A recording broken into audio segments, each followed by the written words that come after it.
Hey everybody, it's the Trout and welcome to another episode of the Trout Show. Thank you so much for stopping by. You know, I'm kind of a fan of bands that are what we call eclectic. You can't pigeonhole them in one particular genre. Can't say they're really blues, can't say they're alt pop, can't say they're pop, can't say they're indie. But they're different, and that's what I like about them. And the gentleman I interviewed on this episode, Nick Diaz, is the leader of such a band. The band is called Buenos Diaz. Music out of Austin. Now, Nick talks about his stance on the way they play their music, which is exactly what it is. You can't pinpoint them. They do blues, they do indie, they do alt pop, they do all sorts of things.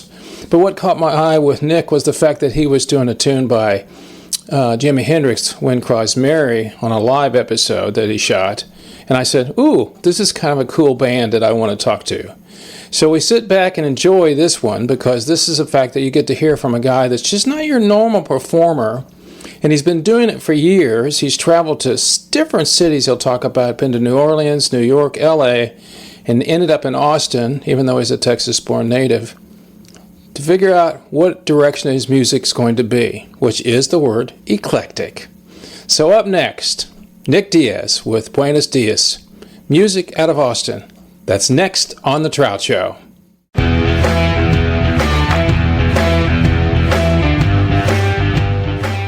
So where were you born? I was born in Houston. Oh, okay. Yeah. So just down the road. But I spent a lot of time outside of Texas. I ended up going to school in New Orleans, and that kind of got me out of the state when I was 18. And even going to school in New Orleans, I was really seeking out music-centric cities. Mm-hmm. And so I lived in New Orleans for about 7 years, and then I trekked on up to New York City and did that for about 6 years. Yeah. And then I went West Coast and did San Francisco for about a year before coming to Austin. So I spent some time outside of Texas as an adult. When did the band Buenos Diaz start? When did you guys come together? I actually started it when I was up in New York at the time. So okay. That was I was in New York from 06 to 12, and I kind of started there for a while then. Yeah, I lived there. I got my feet in there for sure. And I started the band around 2000, I think it was 2009 or 10. I started a version of it up there, and then just life changed, and I was deciding to make a move back to Texas. So when I came here, I kept it rolling. We came up with that name, like me and a buddy were hanging out late at night. Very clever, though. It's very clever. Yeah, it was solid. And it just kind of popped out of the air, and I was like, oh my God, that's amazing. I'm going to take that and run. And so I've had the band for over like 12 years, give or take. Wow. Yeah, I've had it for a long time now. And in different incarnations and players have come and gone. I kind of call it a collective, really, because anyone that's passed the doors I can call, and they can kind of fall right back into place. And each one is a vibe. You know, the band changes, obviously, depending on the personnel. So for me, it's fun because I get to see how the different interpretation of the music and the songs, and I just let it kind of organically shift and move like that musically. Mm-hmm. You know, I work with this girl Dana here in town regularly. She plays upright a lot. Yeah, I saw her. I was going to ask you about her because you got right now to the last stuff. There's 4 of you, right? Yeah, you and 4 of us. Then Dana, and then the other gentleman plays guitar, then the drummer. Yeah, correct. So you play lead, then the other gentleman plays rhythm or plays with you, whatever. Yeah. We swap off on lead and rhythms. Yeah, he's a great rhythm player. His name's Adam Johnson. He's a great younger guitar player in here in town, and we're pretty good buds these days. And so he can handle the switching of rhythm and lead too. That's why I like that. Well, and not everybody's a great rhythm player. You know, for sure. And the last band I was in, a good friend of mine I'd known for years, still know him. I asked him to join because he was such a great rhythm player, and then he played keys too. So where is Dana from? Because one of the things I started doing last year was interviewing more women in the music business, and I'm always intrigued by women that play bass. Yeah. Dana's I mean, top notch. She's from Michigan originally. She studied up there because she has a background in classical upright. Okay.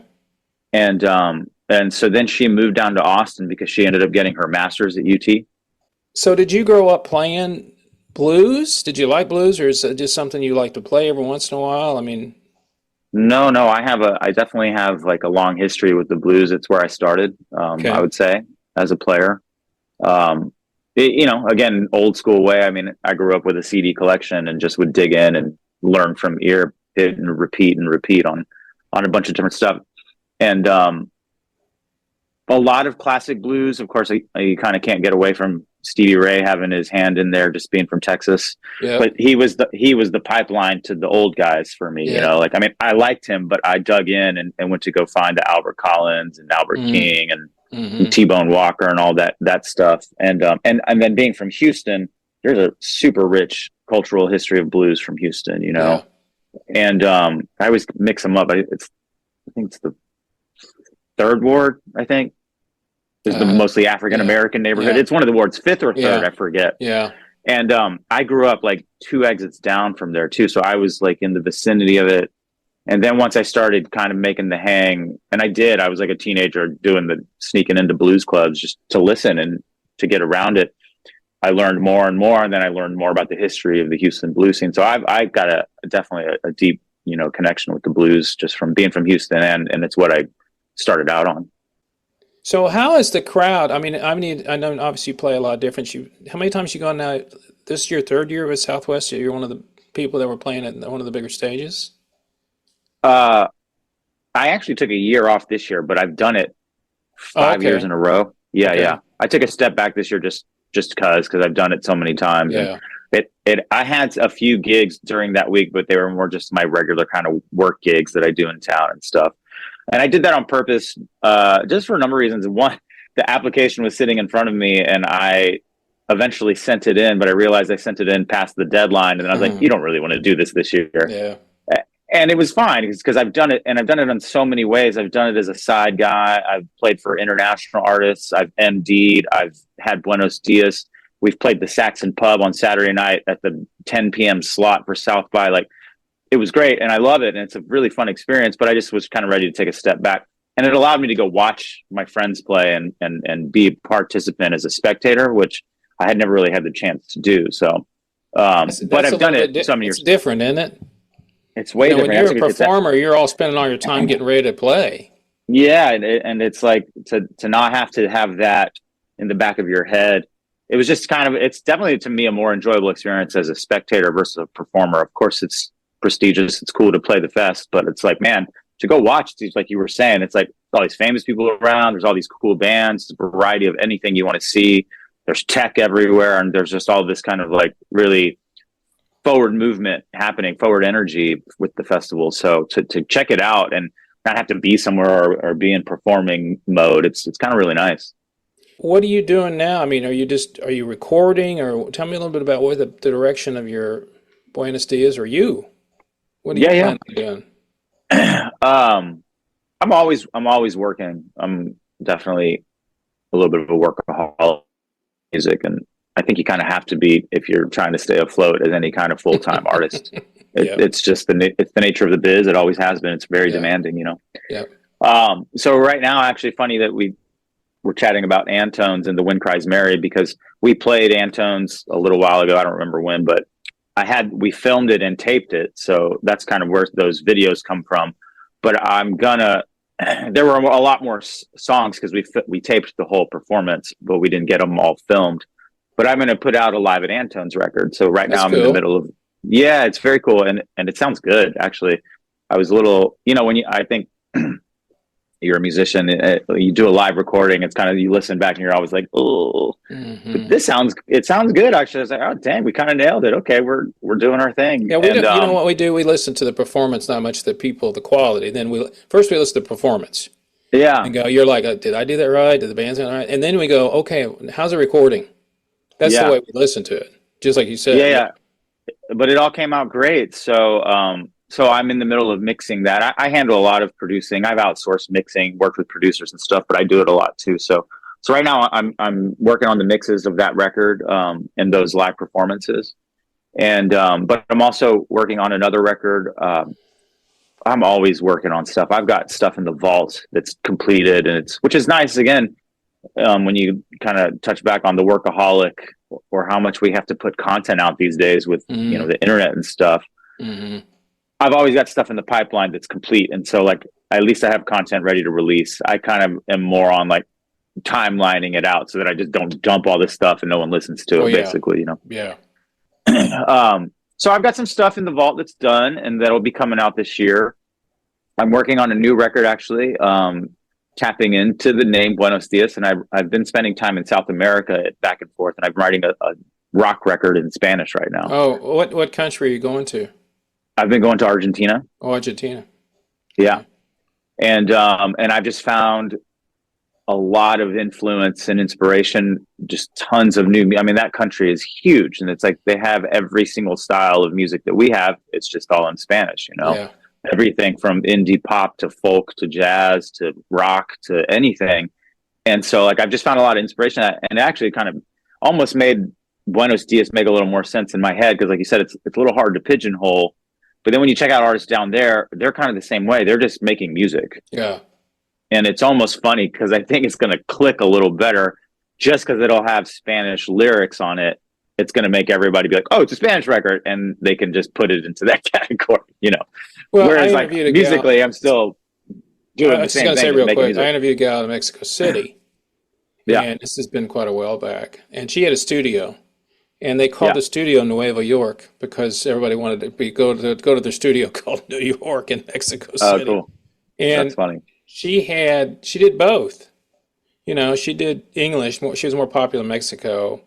Yeah. But you tap into the audience. And I have a question for you because I've always wondered. When you write a song in Spanish, because when we write English, we always rhyme. Mm-hmm. They don't rhyme, do they? Because you can't really rhyme in Spanish, can you? You can. Yeah, you can. Totally. Really? Okay. Yeah. Because, here's just a simple example. It's like, you know, if you have at the end of a word, it's feminine. Right. Yeah. But basically, you're kind of playing that game where you're connecting the end of the words. Okay. Just like I did. Yeah. Yeah. Right. Yeah. Right. Yeah. And or like escuché is like I heard, but then you can find another word that has that at the end, and it ends up lining up to rhyme. Okay. It's kind of wild. It's been a fun experiment and game for me too, because Spanish is my second language. So I've definitely at this point, like I've become a lot more fluent in spending time down there. But I've been going back and forth for about 2 years now, and so as the Spanish has improved, it's been a game because the lyrics I'm like translating, thinking in my head, and translating in English and words, and also then imagery and story, the whole thing. So it's been a fun exercise. It's been pretty cool. That's something else I'm working on right now. I'm working on that Spanish record. If I'm not on stage, I'm in my studio working most of the time. Like it's kind of the day job of just, I come here in the afternoons and I work. And if I got to run to a gig, either I don't come here or I just run there right after being here. But I'm in here. My place is set up. It's got everything. It's got the drums and everything, and mics are set up 24/7. So it's like, it's a pretty, a nice workflow, and it's taken some time to get here, but it's great to have it, especially working on this new material too, because I just have everything at your fingertips, you know, your mad scientist thing, and pull it in. And it's like, I don't play the drums and stuff. I call the people that I work with to do a lot of that. But you have it set up that you can record it. See, I don't have the room for it, and I have a friend of mine who's in Chattanooga. That's the one thing I'm missing is a real drummer. And the rest of it I could do. I mean, obviously, I like to have a better keyboard player, but that's all stuff I can kind of futz around myself. Totally. I assume that people come to you to record, or you produce other people's music all the time now? Yeah, both. That's kind of been the beauty of this studio. I call my studio the Tone Shack. It's okay. And I've had it. It's a funny little story. I used to live in this building. It's a small, like 500 square foot back granny flat. Okay. And my friend owns the front house, and I lived here for 5 years, kind of still getting music off the ground and everything, like when I was starting to become full time.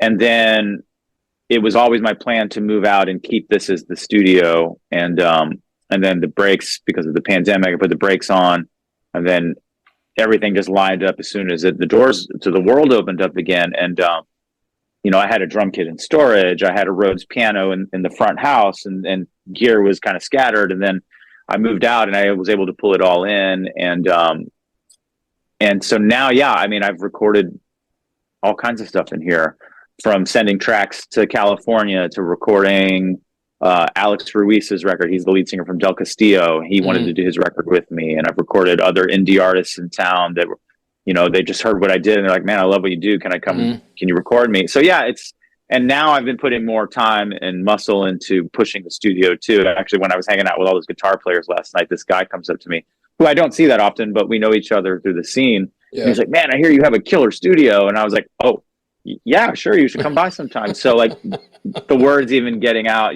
by word of mouth now. So I love making records, and I'm a little selective. Like I want to work on cool stuff and with people that have ambition and want to do stuff. Like I just don't want to record someone that's going to waste time, because it can be tedious. It's like this. So I've had people come to me and say, listen to my music. They see stuff online, the socials and stuff like that. And I got to a point where I can either be honest or just say I don't do it anymore, or I don't do it. Sure. Because I don't want to tear people up. And I don't either. You don't want to do that. But the reason why you and I are having this conversation, if I don't like your music, I'm not interviewing you. Because I had a PR company send me an email the other day and said, hey, would you mind interviewing? And I listened to her and I go, I haven't told them that yet, but no. If you're anybody any good, you know what quality is. Not that good. And I don't mind helping people out, but I think what you're doing is fun because you're exposed, but you obviously know what you're doing, or wouldn't there be all these people coming to you? And I think the producer is really, and I remember one time I was working with a band out of Utah, and they said, can you come up and produce this? And I said, you're in Utah. Are you going to fly me up? They didn't understand what a producer really did. Yeah. And the drummer said, well, I don't want anybody to tell me how to play drums. And I said, that's not what a producer does. We're there to make you better. Yeah. And I think you have to have a talent, be able to work with people and get the best out of them without killing them. And there's an art to that. There really is. Absolutely. An art to it. And letting them fly and reeling it in gently, but just enough you're just guiding the ship when it needs to be guided. And that's not all the time. Sometimes they're doing great and you just let them go. And then sometimes, and we all need outside opinions because we all get tunnel vision when we're listening or really working on something. So like to have someone just be like, oh, check this out real quick. That's really helpful. I wish I had that a lot more. Sometimes when I'm working on my records, and it's like, thankfully things kind of land in the same place, but there isn't a moment that passes when I'm in here one day where I'm like, man, it'd be nice to bounce this off someone. And like, I just plow through, but that's a very helpful tool, to have extra ears in the room. Always. I always send the stuff out, even if I'm mixing it or whatever. I always master it and I send it to New York. I've got a guy that I know from when I used to live there, and he's top notch. And so like, I always get it out of my ears at some stage. Yeah. And you have to, I believe that, if you like mixing records, cool. I like mixing records. I don't like mastering records. So do the work that you like to do, because you can do it, but fresh ears are always needed on any project, like it just helps. And you're 100% right, because I think that, and it's hard to find, you're fortunate to have people you can take it to that know what they're talking about. And, if you take it, my friends don't really listen to music that much. I have people that I know, but, I'm not going to ask famous, I interviewed Walter Trout last year. I'm getting ready to talk to him again. Nice. I'm not going to send it to Walter and go, hey, Walter, do me a favor. He's not, I don't want to do that to him, because what's he going to do? He's already well known. He's not going to say something stupid like, man, it sucks, dude. It's just not going to do it. So you really need somebody, and I think that can listen to it and tell you what they think, just like my friend did. But the other part of it is you're right, because you start getting ear tunnel where you hear stuff. And then my last one I released, it took me about a year to do it all, because then I'd listen to it. I usually listen to a song about 2 or 3 weeks, keep hearing stuff. Oh, I need to add this, or I need to put that over there. It's too much. You know how it goes. Yeah. And then I take it outside and put it on my stupid phone to see what it sounds like, because this is what people put it on. You're going to listen to a speaker that's half-inch big. How does it sound on that? And then you go, okay, how does it sound in my car? You have to go through all this nonsense. All of it, yeah. And because I told, when I send out the last stuff, I sent it to my friend. He's a musician too, but he's a banker by trade. And I said, whatever you do, don't listen to this on a frickin' phone, unless you got earbuds, okay? Yeah. Put it on your stereo and crank it, because that's the way I hear it. Yeah. And you're right. But then if you listen to it enough, then you start going, Was that little ditty in there before? Because I didn't really hear that, and it's like, oh, I need to get rid of that or something like that. But I Yeah. think the great thing about writing music or making it is just that it is a talent you get. It's given to you because not everybody can do it. But also the fact that you start with nothing that's up here, Right. and then somebody in Argentina is listening to it, or Yeah. somebody's, I got a thing from my podcast company that distributes it. How many countries my podcasts are heard in? It's like 50 or 60. I'm going like, who are these people? Yeah. Same with music. Yeah. And you They're bring all, up and an all. Go ahead. well, people are looking for it. They're Yeah. they're looking for content and things that they like, you know. Well, I think when you're doing the Spanish language music, you open yourself up to a brand new audience. Absolutely. Absolutely. Well, the funny thing is I've gotten asked a lot of times why I don't have any Spanish songs with the name Buenos Diaz, which to me, I'm kind of like, whatever. I mean, it's a rock and roll band. I can call it whatever I want. True. But yeah, but just by actually, my friend asked me that question one time, and I was like, look, Spanish is my second language. It's like there's going to be a lot that has to go into me making a Spanish record. One, I have to improve my Spanish and my comfort level of working with the language to create stories and lyrics. I got to be comfortable with that, and I want to do it for real because that's just how I've learned. Everything has been in the street learning. You know, like I didn't go to school for this. I didn't have teachers. It's like I went to New Orleans, I went to New York, and learned how it sounded and how they did it there, and then just put it together. So that was actually part of my original, itch to go to South America, was to start that process. And sure enough, it's worked the way I thought it would have in my head, where I'm like, okay, I'm gonna go down there. I'm gonna work on my language.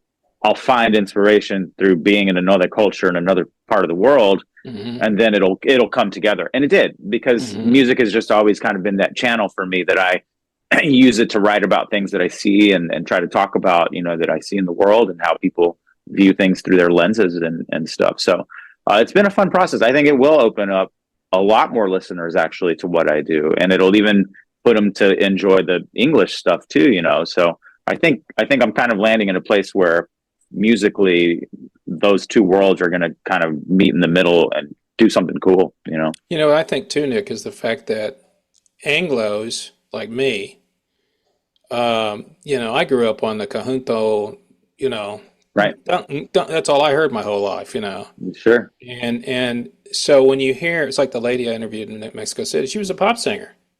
Yeah. And I started listening to, I knew some of the lyrics she was saying, but then I started listening to music. And I think what you're going to find out is people go, well, that's a really cool tune. I may not know what you're saying, but I like the tune. Right. Yeah. And what I found out, no, go ahead. And I do think this music does that.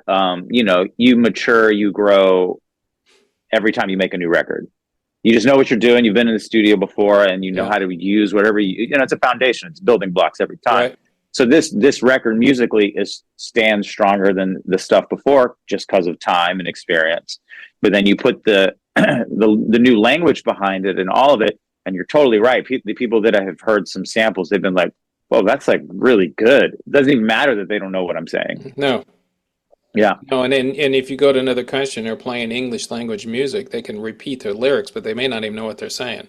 Right? Yeah, they're just singing. They're singing along. I see this all the time when these big famous artists are going somewhere and they're singing to a U2 song, and they're like, "Do you know what that mean?" No, I don't know. Okay. They're singing the melody. Yeah, they're singing the melody. It doesn't matter. Music is just powerful like that too. I really enjoy reading all kinds of music literature, and recently I just read Susan Rogers' book, and Susan Rogers was one of Prince's engineers and producers. Okay. And then she had success with him, but she went on, and she's a little older these days, but she has a PhD I forget where she went to school, but she has a PhD, and she's a professor at Berkeley now, and literally teaches like the psychology of music and really dives Berkeley, the School of Music. I assume that's what you're talking about. Berkeley, right, yeah. And so this book like just really touches on the psychology of music and why we resonate with music, how we do, and the songs that and everyone is different and unique. Like you like this, I like that. this other person likes this from their childhood because of this moment. And it's like music just has that power to really kind of connect those receptors in your mind that, you know, it puts a timestamp on this moment in this memory, and that song goes to that moment in memory for you. And so we all like things differently. And I think that's amazing. I love that. And it's like, you just never know what people are going to enjoy or what they're going to like. More reason to just throw it against the wall, whatever you're making, and just make it happen. If you believe in it, just do it, you know? I'm always surprised when people come up and are familiar with what anything I'm doing. Honestly, it doesn't even matter. It was just like last night, like that guy was excited about my studio, which he's never even seen. And sure, a lot of the stuff that's released, I've made here, Sure. or started here in some capacity, or something was done here for sure. But like, he wasn't talking about the music. He was talking about the space. And I was like, wow, I mean, how do you, like, you know, I don't even see this guy that often. We don't really talk that much. And he knew about it. So it's like, it's always surprising to me when someone finds out about something I've worked on. But that's why you throw it out there, because you never know who's watching. Someone is always watching, especially if you're, I mean, I do this full time. It's my life, my job, my art. Right. Yeah. And it's like somebody's watching somewhere, you know? And so, yeah, it's important to just, you know, have confidence and believe in yourself and do it. What do you use for your DAW? Are you using Pro Tools or are you using Ableton? What do you use? No, not at all. Are you familiar with Reaper? Yes. So I just started using that, like, I don't know, whenever I started making records 12, 14 years ago, and a friend hipped me onto it because it was free. Yep. Because they were the engineers that used to work for DigiDesign that ran Pro Tools, and they kind of did it as a protest because at that time, 10, 12 years ago, Pro Tools had a monopoly over everything. And it was expensive, yeah. It was expensive. So these guys are like, this isn't right. So they made Reaper. Funny enough, I've learned recently over the past couple of years, they use Reaper now to teach audio engineering at UT. That's funny. So it's kind of like moved up into the world, and you can use all of the plugins, UAD, Waves, anything you want with it. It's totally compatible. So yeah, I'm just kind of a surgeon with that these days because I've used it for over a decade. I've messed with Pro Tools. I've had it. I've used, I have Ableton. I don't use it a lot, but I have it. I know how to use it, you know, enough, but they're all the same at the end of the day when you're recording. I've spent a lot of time in Buenos Aires. I spent a week in Uruguay on one trip when I was there. Oh, wow. Yeah. And that was awesome, different and more mellow than Argentina. And then I've done trips up into the northern part. Let's see, I've been through 4 different provinces in the northern part around the Andes and the foothills of the Andes in Argentina. So I've been around a little bit around the country, and I love it all, man. I kind of can't get enough of it. I'm probably going to be going back in the summer, I think June, but in the summertime I'll head back as well. It also gives me a breather. Part of their country has the same. Their winters are summer, I guess, part of it. Yeah, I get a breather from the summer of the Texas summer. Yeah, which we sucked last year. We know that. Hopefully, oh God, it's been brutal. Yeah, exactly. And the fact that you get to tour, I mean, not tour, but travel, that's kind of fun. And the fact that you get to speak the languages. Yeah, you know, during the pandemic as well, like we all ended up with time off, and then even when gigs came back, there was always this lull. It's like I would be busy, and then bam, it's like there was no work, and that still happens in its way. I mean, it's more consistent having work regularly now, but I just made it a point, and I was finally at a place where I was like, you know what, I'm taking this time to myself because I work 24/7. So like I've just made it a point to, and it keeps me fresh, honestly. Like I leave, I don't take the guitar. I'm writing songs and ideas and stuff, but like I leave the tools behind. And so when I come home, everything's always real fresh again, and it keeps me, you know, interested, and I still love playing music, you know, because when it's your job, anything will become your job if you just do it and do it and do it, you know. Well, it's not a job if you're enjoying it. That's the difference. It is, you know, and true. There are times my wife says, you know, you don't have to go do an interview. And I said, yeah, I do. It's still part of I don't, you know, it's not like I'm making thousands of dollars off this, but I feel like it's my job. You know, the one thing I want to talk to you before I hang up, though, what's your favorite, what do you usually play? What guitar do you play most of the time, your favorite one? Oh, it was a good circle back around because you said you got the custom in the closet or whatever, the Les Paul. It's over there. I have a 335-63 custom shop reissue. And that's kind of number one these days. She's all black, beautiful. It has a gold plaque on it, has a gold pickups on it, or not? No, they're silver. Silver, okay. So silver hardware and black. And she's beautiful. And I have that. And then I have the first guitar I ever bought was like an old early 90s American Standard Strat. So those are kind of the two number ones that I bounce between. And I have other guitars, Tellys, and another 335 in the set, but those two are the main ones. And then on rig, I have also early 90s Tweed Blues Deluxe 112. Mm-hmm. That's kind of the number one amp that can do everything. But then I have the 4x12 DeVille of the Tweed as well. So that'll be like big rig, big shows, whatever. Yeah. But then I've got these smaller Fenders too. I have a Pro Junior and also a Vibro Champ that I use those on gigs a lot. And it gives me all the crunch of tube tone, but the volume is, friendly to everyone. So I kind of bounce between that gear right now. And I got other stuff that depending on the gig, but those are the main rigs right now. The thing is, it's changed so much because when I was young, when Marshall came out, we all went, "Oh my God!" Of course, back then they were like $2,000, would be like $20,000 now because we go like then high down watt. And of course, Hendrix was playing Marshall, and then totally Pete Townsend started playing high watts and put all this power out and all that stuff. And you didn't have anything besides just push it out as much as you can. Yeah. And now because of the reinforcement, the sound reinforcement, you can do anything you want to because it's all as long as I can hear it. Yeah. In my ear or my floor monitor, whatever comes out, I just let people mess with themselves. Like, here's where I'm going to go. You guys do what you got to do. Yeah, and that's why you can have a 112 on stage. Yeah, exactly. And same thing with the smaller amps that I've gotten into using because there's always front of house. So, but and for me, it's been fun because I use a lot of the smaller amps to record because I can really dial in whatever fuzz or clean that I want.